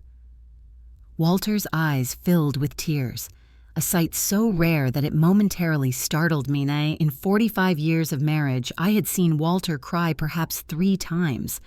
"I'm sorry," he whispered, "not just for leaving, for how I did it. For the money, for the wine." The direct reference to the drugging attempt surprised me. In all the legal communications since that night, there had never been an acknowledgement of what they had tried to do. "Why, Walter?" I asked, the question that had haunted me for months. "Why not just tell me honestly that you wanted to leave? Why the deception, the financial manipulation, the drugging?" He closed his eyes briefly, as if the question caused him physical pain. "I was a coward," he said finally. "I couldn't face your hurt, your anger. I thought if I had everything arranged first, the money, the new place, it would be cleaner somehow, a clean break." "There's nothing clean about betrayal," I said quietly. "No," he agreed. "Nothing clean at all." He paused, his breathing labored. "The sedative was Eleanor's idea. She thought you might have a breakdown, that you might try to hurt yourself, or me." The suggestion was so far from my character that I almost laughed. "After 45 years, you thought I would become violent? Suicidal?" Walter shook his head slightly. "Not me. Eleanor. She has this image of you, of your relationship, that isn't quite reality. She sees you as more fragile than you are, and more threatening. The insight into my daughter's perception of me was both painful and illuminating. Had I really seemed that way to her, simultaneously brittle and dangerous? "She resents me," I said, understanding blooming. "Has for years." "She resents that I always put you first," Walter corrected, "that you were always the son our family orbited around, the capable one, the essential one." The characterization was so at odds with how I had felt, always giving, always supporting, always putting everyone else's needs before my own, that it left me momentarily speechless.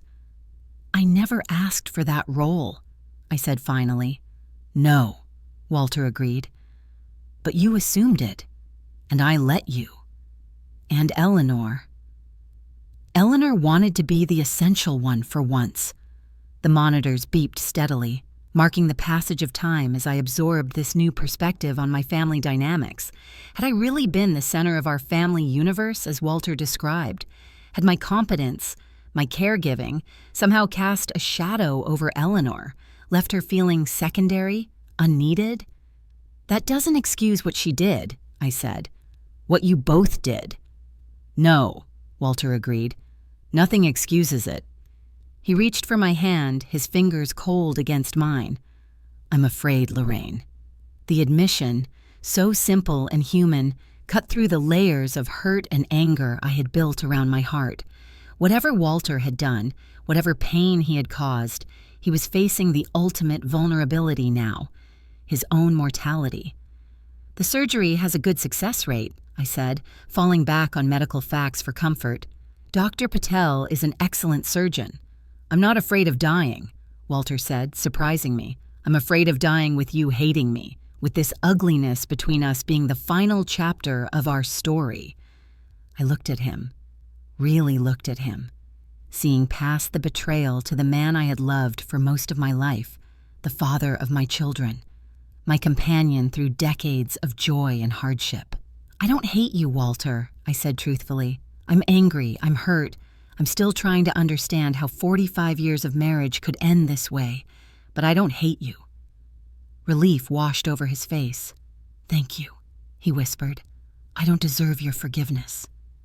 "I haven't forgiven you," I clarified. "That may come with time, or it may not, but hatred isn't part of the equation." Walter nodded, accepting this limited peace offering. Will you be here tomorrow for the surgery?" The question caught me off guard.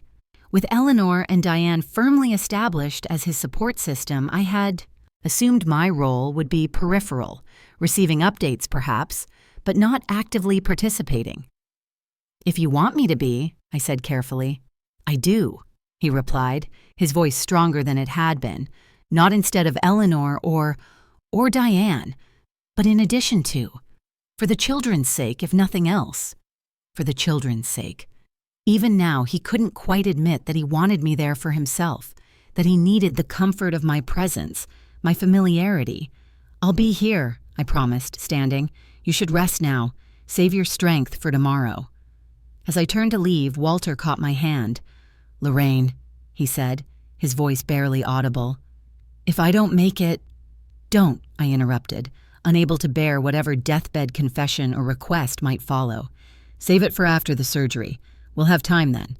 He nodded, releasing my hand. As I left his room, I felt a strange mixture of emotions. Grief for what was lost, anger still simmering beneath the surface, and an unexpected tenderness for this flawed man who had been my partner for so long. In the waiting room, Timothy and Rachel looked up expectantly as I approached. "How is he?" Rachel asked. "Weak," I replied honestly. "Scared, but aware of what's happening." "What did he want?" Timothy asked, his tone suggesting he expected some new manipulation. I considered how to answer. The conversation with Walter had been intensely personal, revealing vulnerabilities I wasn't sure he would want shared, even with his children.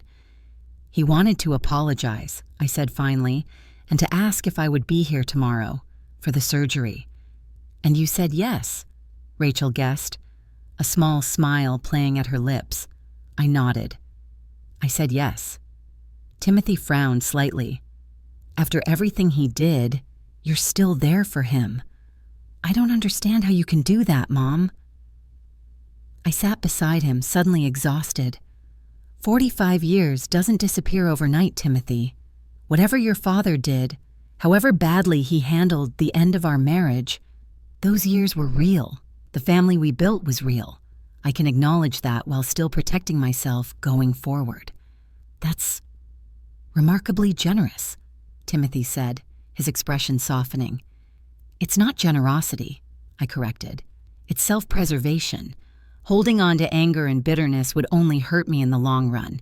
I've seen too many people consumed by resentment, turned bitter and hard by betrayal. I refuse to become one of them. Rachel reached across to squeeze my hand. You're the strongest person I know, Mom. Not because you never break, but because you know how to put the pieces back together. Her words touched something deep within me, a recognition of a truth I had been slowly discovering these past painful months. Strength wasn't about never falling. It was about rising again, about finding new ways to be whole. We should go home, I said, standing. Get some rest before tomorrow. As we walked through the quiet hospital corridors toward the exit, I felt a strange sense of coming full circle. This building had been the backdrop for so much of my life, my career, the births of my children, countless moments of crisis and triumph. Now it was the setting for this latest chapter, this unexpected convergence of past and present, of endings and perhaps new beginnings. The next morning dawned gray and drizzly, the kind of soft Vermont rain that seems to blur the edges of the world. We arrived at the hospital early, knowing Walter would be prepped for surgery by 7. The waiting room was empty, except for an elderly couple speaking quietly in the corner. Should we go up? Rachel asked, glancing at the clock. 6:30. Before I could respond, the elevator doors opened and Eleanor emerged, followed by Diane. They both looked as if they had barely slept, their faces drawn with worry. Eleanor hesitated when she saw us, then approached, Diane hanging back slightly. They're taking him to pre-op now, she said, addressing all of us but looking primarily at me. He's asking for you. I nodded, standing. All of us? Eleanor glanced at Timothy, whose animosity toward her had been clear the night before. He said you first, Mom, then the others. I followed Eleanor to the elevator, aware of Diane watching us, her expression unreadable. As the doors closed, leaving us alone together for the first time since the night of the party, the tension between us was palpable. Thank you for coming, Eleanor said finally, breaking the silence. It means a lot to him. I'm not here for him, I replied, the words coming out more harshly than I intended. I'm here for our family, for what's left of it. Eleanor flinched slightly, but nodded. That's fair. When the elevator doors opened on the cardiac floor, she led me to a small pre-operative area where Walter lay on a gurney, already connected to IVs and monitors. He looked even more vulnerable than he had the night before, his hospital gown emphasizing his suddenly frail appearance. Lorraine, he said, reaching out a hand as I approached. You came. I said I would, I replied, taking his hand briefly before stepping back. The children are downstairs. They'll come up in a few minutes. Walter nodded, his eyes never leaving my face.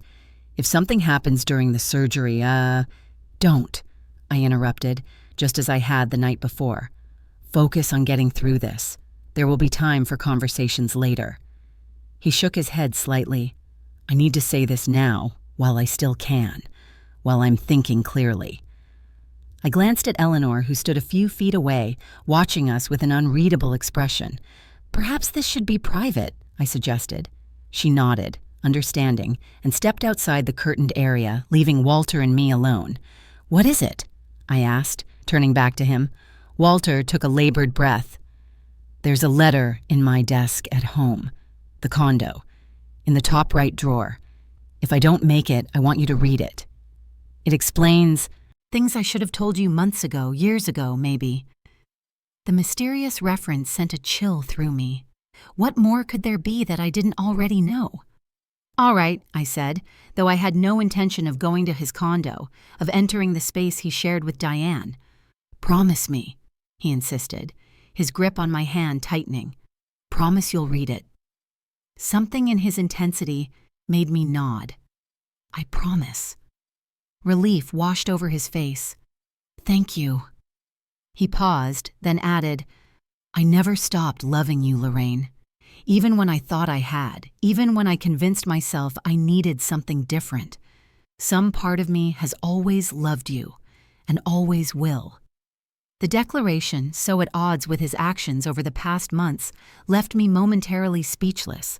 What was I supposed to do with this deathbed profession of love from the man who had betrayed me so completely? Before I could formulate a response, a nurse appeared at the curtain. "It's time, Mr. Baker. We need to take you to the OR now."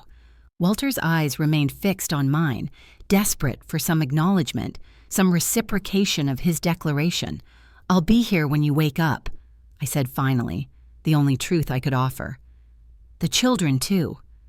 It wasn't what he wanted, but it seemed to be enough. He nodded, releasing my hand as the nurses prepared to move him. "Send them up," he said.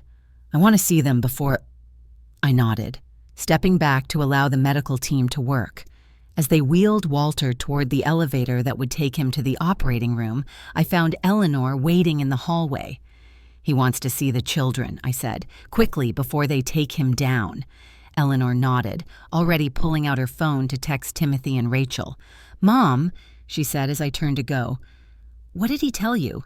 He seemed urgent about something." I hesitated, unsure how much to share.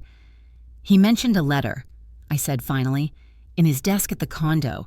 Something he wants me to read if things don't go well." Eleanor's brow furrowed. "A letter? I don't know anything about a letter." "Neither do I admitted, but it seemed important to him." We stood in awkward silence for a moment, united in our concern for Walter, but divided by everything that had happened. "I am sorry," Eleanor said suddenly, her voice barely above a whisper. "Not for supporting Dad's decision to leave. That was his choice to make. But for how we did it. For the wine. That was unforgivable." The admission, so long in coming, caught me off guard. "Yes," I agreed. "It was." "I told myself it was for your own good," she continued, unable to meet my eyes, "that it would make the transition easier. But that was a lie. I wanted to control the situation, to manage your reaction, to feel powerful, I guess, in control of something for once." The raw honesty of her words struck me. For the first time, I glimpsed the insecurity beneath Eleanor's competent exterior, the desperate need to matter that had driven her actions. "Thank you for telling me the truth," I said, my voice softer than it had been with her in months. "It doesn't change what happened, but it helps to understand." Eleanor nodded, blinking back tears.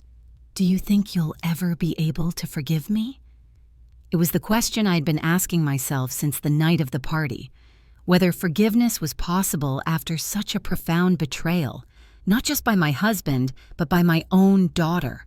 "I don't know," I answered honestly, "but I hope so, for both our sakes." Timothy and Rachel arrived then, ending our conversation. The next few minutes were a blur of brief, emotional goodbyes as Walter was prepared for surgery. Then he was gone, wheeled away to the operating room where Dr. Patel would attempt to repair his damaged heart. The four of us, myself, Timothy, Rachel, and Eleanor, made our way to the surgical waiting room in silence, each lost in our own thoughts. Diane was already there, pacing nervously near the windows. She glanced up as we entered, her eyes lingering on me with unmistakable curiosity. "They've taken him in," Eleanor told her, crossing to her side. "The surgery will take several hours." Diane nodded, her gaze still on me. "Mrs. Baker," she said, taking a step forward, "I know this is uncomfortable, but I wanted to say—" "Please," I interrupted, unable to face whatever explanation or justification she might offer. "This isn't the time or place. Let's focus on Walter's recovery." She hesitated, then nodded, retreating to a seat on the far side of the waiting room. Eleanor joined her after a moment's hesitation, leaving me with Timothy and Rachel on the opposite side, a physical manifestation of the divide in our family. The hours that followed were a special kind of torture, familiar to anyone who has waited while a loved one undergoes major surgery. time seemed to stretch and compress simultaneously, each minute dragging, yet the hours somehow slipping away. We took turns getting coffee, making brief calls to update friends and family, pacing the small confines of the waiting room. Around noon, Dr. Chen appeared, still in surgical scrubs, her expression serious but not grave. "The surgery is progressing," she reported. "There were some adhesions that complicated the initial approach, but Dr. Patel has bypassed 2 of the 3 blocked arteries successfully. The third is more challenging. It will be at least another 2 hours." We nodded our understanding, grateful for the update, but still suspended in the limbo of waiting. As Dr. Chen turned to go, she caught my eye, a flash of professional sympathy passing between us.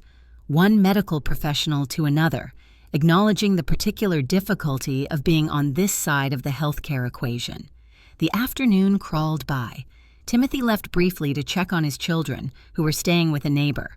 Rachel made a food run, returning with sandwiches that no one had much appetite for. Eleanor and Diane remained in their corner, occasionally speaking in low voices, but mostly sitting in tense silence. It was nearly 4 when Dr. Patel finally appeared, his surgical cap in his hands, exhaustion evident in his posture. We all stood as he entered, the division between our 2 family factions momentarily forgotten in our shared anxiety. "Mr. Baker is in recovery," he announced, his voice carrying the measured tone of a surgeon who has delivered countless such updates. The surgery was successful, though more complicated than anticipated. We were able to bypass all 3 blocked arteries, but there was significant damage to the heart muscle from the initial heart attack. "What does that mean for his recovery?" Eleanor asked, voicing the question we were all thinking. Dr. Patel's expression remained carefully neutral. "It means we'll need to monitor his cardiac function closely. He'll be in the ICU for at least 48 to 72 hours. If all goes well, he should be able to move to a regular room after that." "And long-term?" Diane asked, speaking for the first time since her aborted attempt to address me. "Long-term, Mr. Baker will need to make significant lifestyle changes," Dr. Patel replied. "Medication, dietary restrictions, a carefully monitored exercise program. His heart has been compromised, but with proper care, many patients go on to live active lives after bypass surgery." The collective relief in the room was palpable. Whatever complications Walter might face, he had survived the surgery, the first crucial hurdle. "When can we see him?" Eleanor asked. "He'll be in recovery for another hour or so, then transferred to the cardiac ICU," Dr. Patel explained. "Once he's settled there, you can visit briefly, 1 or 2 at a time and only for a few minutes. He'll be heavily sedated for the next 12 to 24 hours. As Dr. Patel left, the temporary unity that his presence had created dissolved, and we once again separated into our respective groups. Eleanor and Diane huddled together discussing visiting arrangements, while Timothy, Rachel, and I did the same.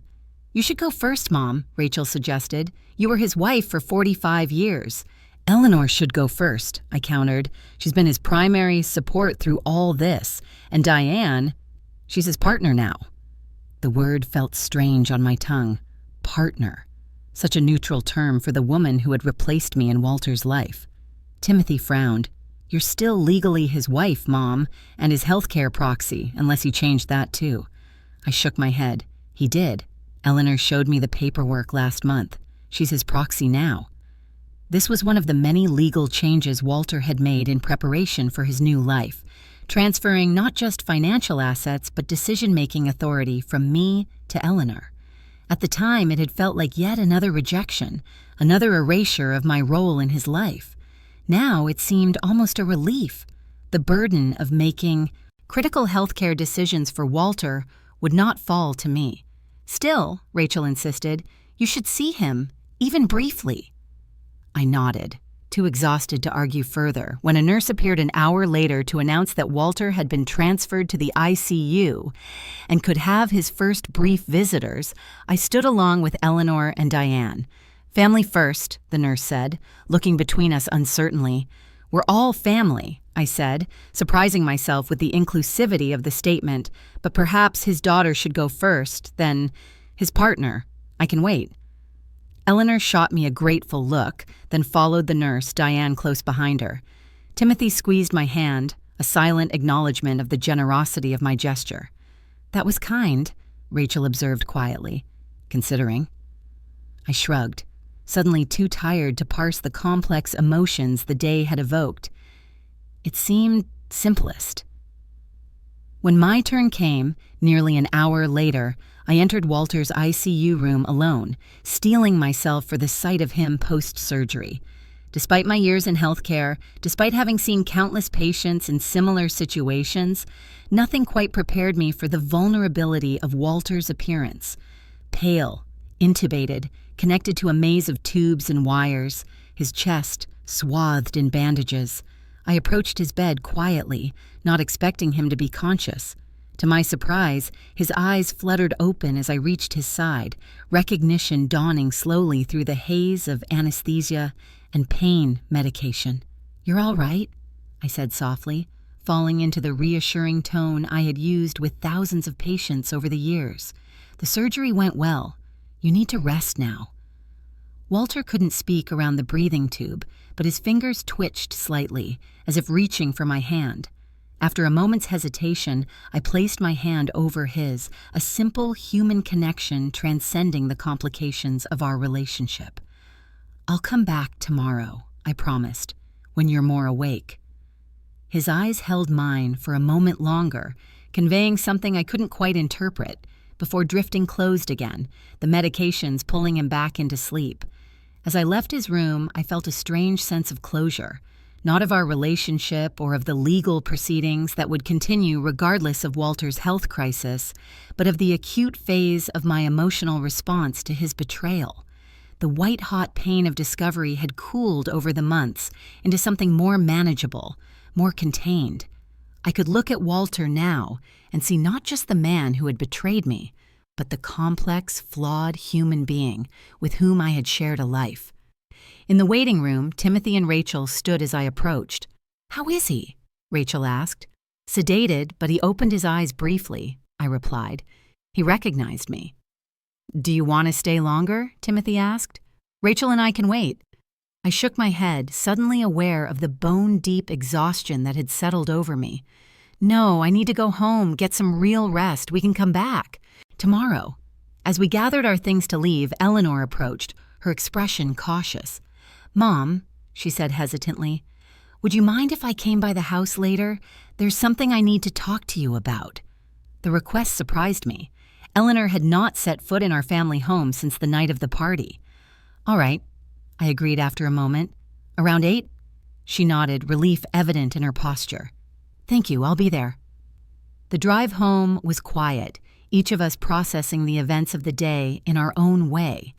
Rachel had moved permanently into the guest room, and Timothy was a frequent visitor, but the house still felt empty in a way it never had before. Not just the physical absence of Walter, but the absence of the family unit we had once been. After a simple dinner that none of us had much appetite for, Timothy left to relieve his neighbor and spend time with his children. Rachel retreated to her room, claiming exhaustion but clearly giving me space for my upcoming conversation with Eleanor. At precisely 8 o'clock, the doorbell rang. Eleanor stood on the porch, looking smaller somehow, less certain than the daughter I had raised to be confident and self-assured. "Come in," I said, stepping aside to let her enter. She hesitated at the threshold, as if crossing it required more courage than she could muster. "It's strange," she said, finally stepping inside. "Being back here." I nodded, leading her to the living room where we had shared countless family moments over the years. "What did you want to discuss?" I asked, taking a seat in my usual armchair. Eleanor perched on the edge of the sofa, her posture tense. "The letter Dad mentioned," she said. "I found it." My attention sharpened. "You went to the condo?" She nodded. "After we left the hospital. Diane wanted to get some things for Dad, for when he's moved to a regular room. I remembered what you said about the letter, and I looked for it." "And?" I prompted when she paused. Eleanor reached into her bag and withdrew an envelope, slightly yellowed with age. "It's addressed to you," she said, holding it out. "But it's not recent. The date on it is from 3 years ago." I took the envelope, turning it over in my hands.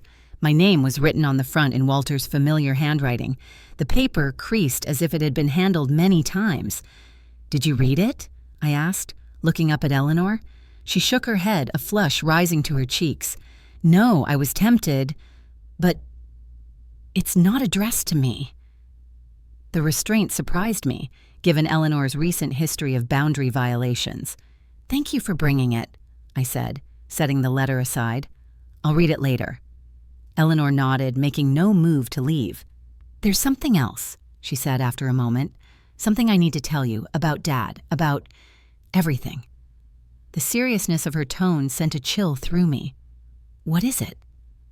Eleanor took a deep breath as if gathering courage. "Dad has known he was sick for over a year," she said. "Long before he met Diane, before any of this started." The revelation hit me like a physical blow. "Sick? With what?" "His heart," Eleanor replied. "He had symptoms last year, shortness of breath, chest pain during his runs. He saw a cardiologist in Boston, not anyone at Burlington Medical where you might find out. They told him he had significant coronary artery disease, that he needed lifestyle changes, possibly surgery." "And he didn't tell me," I said, the betrayal fresh and sharp. "His nurse wife of 44 years. Eleanor nodded, her expression pained. "He didn't tell anyone at first. Then, about 9 months ago, he had a minor episode. Not a full heart attack, but what they call a cardiac event. That's when he told me." "Why you?" I asked, the question that had been at the heart of so much pain these past months. "Why not me?" Eleanor looked down at her hands. "Because he knew you would insist on proper treatment, that you would make him face it head on. He wasn't ready for that. So instead he had an affair, drained our accounts, and attempted to drug me," I summarized, the bitterness rising despite my efforts to contain it. "A much healthier approach." "It wasn't like that," Eleanor protested. "At least not at first. When he told me about his heart, he also told me he'd been unhappy for years, that he felt trapped, that he wanted to live whatever time he had left on his own terms." 45 years of marriage and he felt trapped, I repeated, the words hollow in my chest. "Not by you specifically," Eleanor clarified, "by the life he'd built, the responsibilities, the expectations. He said he'd spent his whole life doing what was expected of him, being a good provider, a steady husband, a responsible father. He wanted to know what it would be like to live selfishly, just once, before it was too late." The explanation, while illuminating, did little to ease the pain of Walter's choices. "And you supported this midlife crisis? This abandonment of his family?" Eleanor flinched at my characterization, but nodded. "I did, because I understood it, in a way. The feeling of being trapped by others' expectations, of wondering what life might have been like if you'd made different choices. The parallel to her own life was clear. Eleanor, who had followed the path of achievement and responsibility, who had always done what was expected of her, saw in Walter's rebellion a vicarious freedom. "So, you helped him plan his escape," I said. "The money, the new place, the girlfriend." "Not the girlfriend," Eleanor corrected quickly. "That happened on its own. He met Diane at a cardiac rehabilitation program, of all places. She was there with her father. They started talking and it progressed from there."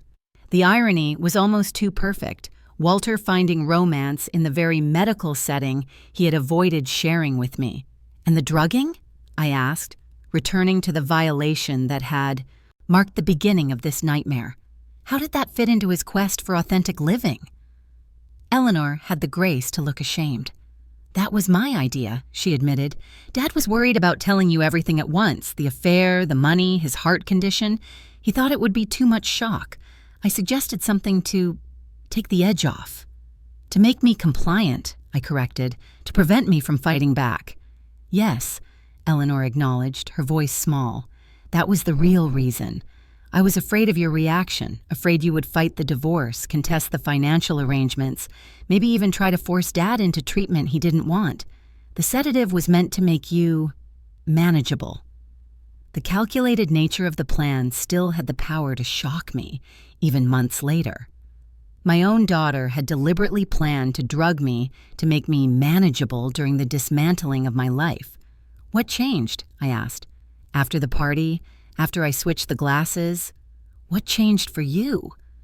Eleanor looked up, her eyes meeting mine directly for the first time. Seeing Vanessa affected by the drug we meant for you, it made it real. What we were doing, how wrong it was. And then when Dad actually left, when he moved in with Diane, it wasn't like I imagined. He wasn't happier or more fulfilled. He was just different. Harder somehow. More selfish. Freedom often looks different in reality than in fantasy, I observed. Eleanor nodded. Yes. And then his health got worse, much faster than the doctors predicted. The stress of everything, the divorce, the secrecy, the new relationship, it accelerated the progression of his heart disease.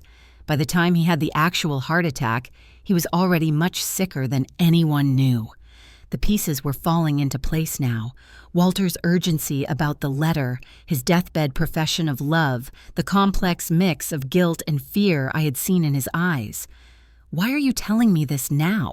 I asked. "Why not let me read the letter and discover all this on my own?" Eleanor sighed, suddenly looking exhausted. "Because I'm tired of secrets, of lies, of pretending we're doing things for noble reasons when we're really just scared and selfish. And because I miss my mom." The simple declaration, so vulnerable and honest, caught me off guard. For months, I had seen Eleanor as my adversary, as Walter's accomplice in betrayal. I had forgotten that she was also my daughter, my brilliant, complicated daughter who had always struggled to find her place in our family. "I miss my daughter, too," I admitted quietly. Eleanor's eyes filled with tears. "I know I can't undo what happened, what I did, but I needed you to know the whole truth, not just the parts Dad might choose to share in his letter." I nodded, appreciating her honesty even as I struggled to process all she had revealed. "Thank you for telling me." Eleanor stood, clearly sensing that I needed time to absorb everything. "I should go. Diane is at the hospital tonight, but I'll go back in the morning." "Eleanor," I said as she reached the door, "does Diane know about Walter's condition before they met?" She nodded. "Yes. Dad told her early in their relationship. It was part of the appeal for him, being with someone who knew he was sick, who wasn't trying to fix him or make him follow doctor's orders. Unlike me, I thought, but didn't say. Unlike his nurse wife, who would have insisted on proper medical care, on facing reality rather than running from it. After Eleanor left, I sat in the quiet living room, the letter on the coffee table before me, untouched. Part of me wanted to open it immediately, to hear Walter's voice, his explanation for the choices that had shattered our family. Another part feared what I might find, more justifications, more evasions, more betrayal. Rachel appeared in the doorway, her expression questioning. "Everything okay? I heard Eleanor leave." "She brought me a letter from Walter," I explained, gesturing to the envelope. "Apparently, he wrote it 3 years ago." Rachel's eyebrows rose in surprise. 3 years? Before all this started?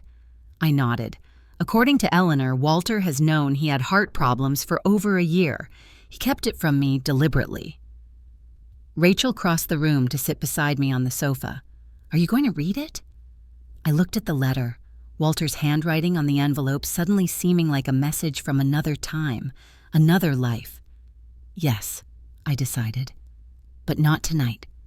I need to process what Eleanor told me first." Rachel nodded, understanding as always.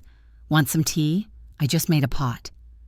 "That would be nice," I agreed, grateful for her simple kindness. As we sat together sipping tea in the quiet house, I felt a strange sense of peace descending. Not the absence of pain, but a kind of acceptance of it. Whatever the letter contained, whatever truths or lies Walter had committed to paper 3 years ago, I would face them with the same strength that had carried me through these past difficult months. "You know what's strange?" Rachel said suddenly. "In all of this, with everything that's happened, you're the one who seems most whole. Dad's literally broken. Eleanor's a mess. Timothy's angry all the time. But you're still you." I considered her observation, surprised by its accuracy. Despite the betrayal, the financial uncertainty, the upheaval of everything I had thought secure, I had somehow maintained my essential self. Perhaps it was my years of nursing, of facing crisis with calm competence. Perhaps it was simply the resilience that comes with age and experience. "I've had practice at surviving," I said finally, "at continuing. It's what women of my generation do." Rachel smiled slightly. "It's more than that, Mom. It's who you are. You don't break, you adapt. It's why Dad's letter doesn't scare you. Even after everything, you know you can handle whatever's in it." Her confidence in me was touching, though not entirely accurate. I was scared of what the letter might contain, scared of having to revise, yet again, my understanding of my marriage, my life, my past. "We'll see," I said, setting my empty teacup aside. "Tomorrow is soon enough to find out." That night, as I prepared for bed, I found myself thinking not of Walter or Eleanor or the mysteries of the letter, but of the countless patients I had cared for over my long career. How many had faced life-altering diagnoses? How many had made choices, some wise, some foolish, in response to their mortality? How many families had I watched navigate the complex emotions of illness, death, and grief? I had always prided myself on my empathy, my ability to see beyond the medical condition to the human being experiencing it. Now I wondered if I had extended that same empathy to those closest to me, to Walter, trapped in a life that no longer fit, to Eleanor, desperate for validation, to Rachel and Timothy, trying to find their own paths while honoring family bonds. The question followed me into sleep, coloring my dreams with images of hospital corridors and faces turned toward me in expectation. Patients, colleagues, family members, all looking to me for something I wasn't sure I could provide. Morning arrived with pale sunlight filtering through the curtains and the distant sound of Rachel moving about in the kitchen. I lay still for a moment, gathering my strength for the day ahead. Hospital visits, legal consultations, and most immediately, Walter's letter waiting downstairs. I showered and dressed with deliberate care, choosing clothes that made me feel strong and capable. A blue blouse that Timothy always said brought out my eyes. Comfortable but elegant slacks, low heels that added a bit of height to my 5'4" frame. Armor of a sort, I supposed, for whatever revelations the day might bring. Downstairs, Rachel had prepared breakfast, toast, fruit, coffee, and was reading the newspaper at the kitchen island. She looked up as I entered, her expression carefully neutral. "Sleep okay?" she asked, sliding a mug of coffee toward me. "Well enough," I replied, taking a seat beside her. "Any news from the hospital?" She shook her head. "I called the nurses' station about 20 minutes ago. Dad had a stable night. No complications so far." I nodded, relieved. Whatever emotional turmoil Walter had created, I didn't wish him physical suffering. We ate in comfortable silence, the morning routine a small island of normalcy in the sea of uncertainty that had become our lives. When I had finished my coffee, I stood, my decision made. "I'm going to read the letter now," I announced. "Would you mind giving me some privacy?" Rachel nodded, understanding immediately. "Of course. I'll go for a walk by the lake. Take your time." After she left, I retrieved the letter from the living room and took it to Walter's study, a room I had avoided since his departure, finding the lingering traces of his presence there too painful. Now it seemed the appropriate setting for whatever message he had left me. The study was exactly as he had left it, minus the important documents he had removed in preparation for his departure. His reading glasses still lay on the desk, a half-empty mug of pencils beside them. The bookshelves still held his collection of history books and financial references. The leather chair where he had spent countless evenings reviewing accounts or reading still held the impression of his form. I sat at the desk, placing the letter before me. After a moment's hesitation, I opened the envelope carefully, extracting several pages of Walter's neat, precise handwriting. "My dearest Lorraine," the letter began, the endearment a shock after months of legal communications addressed to Mrs. Baker or simply Lorraine. If you're reading this, it means either that I've found the courage to share these thoughts with you, or that circumstances have forced their revelation. I hope it's the former, though I fear it may be the latter. I'm writing this on our 42nd anniversary while you sleep upstairs. We celebrated quietly tonight. Dinner at Giovanni's, your favorite dessert, a glass of wine by the fire. You seemed content, as you always do, with simple pleasures. I've always admired that about you. Your ability to find joy in ordinary moments, your lack of restlessness, your certainty about who you are and what matters. I don't share that certainty. I never have, though I've pretended to for most of our marriage. The truth, which I've never fully admitted even to myself until recently, is that I've spent my life playing a role. The reliable husband, the steady provider, the practical counterbalance to your compassionate nature. It's not that these qualities aren't part of me. They are. But they're not the whole of me, not even the most essential part.